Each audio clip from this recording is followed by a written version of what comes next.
Welcome back to English Einsteins. I've helped many students increase their grades significantly as a teacher and tutor. I'm a GCSE examiner, so I know exactly what is needed for your exams. Make sure you watch the end to see my top tip for language paper 2. On that note, question 4.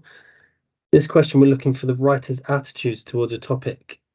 This one is all about the writer's attitudes towards young women. So listen up for their attitudes towards young women as we read through. This is from 1883. So the liberty allowed to young girls grows yearly more and more unchecked. They walk alone, travel alone, visit alone. And the gravest evils have been known to arise from the habit which modern mothers have of sending their daughters of 16 and upwards unaccompanied in London to colleges and classes. Mama has grown stout and lazy and has always some more important matter on hand that keeps her at home, half asleep in the easy chair, while the girls go to and fro and take the exercise befitting their youthful energies. Of course, no harm can befall them. They are her daughters, and the warnings given by the keener-eyed who have had experience are mere inventions of the enemy and slanders against the young.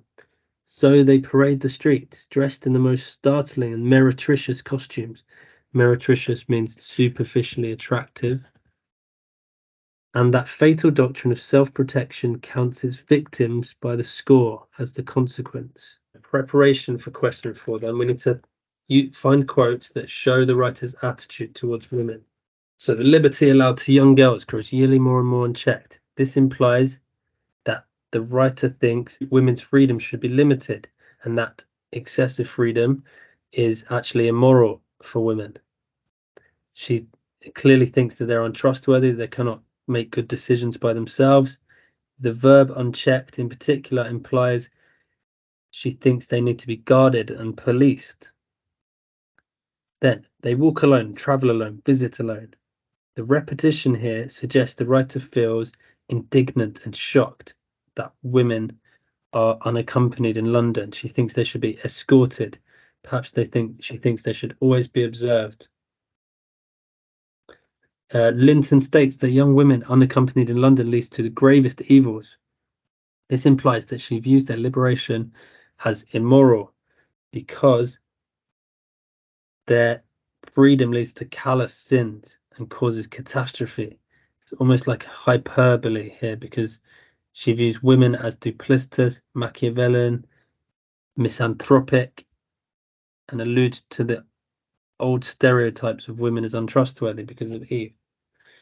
And then last point there, they parade the streets. The verb parade implies Linton thinks the girls act provocatively, manipulatively, enticing men for their attention. They display themselves to provoke admiration and dress sexually, perhaps.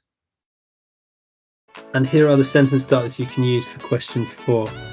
As I said, you would need 4 paragraphs at least for question 4 because it is a larger question.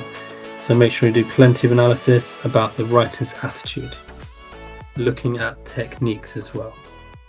Thank you very much, guys. See you next time.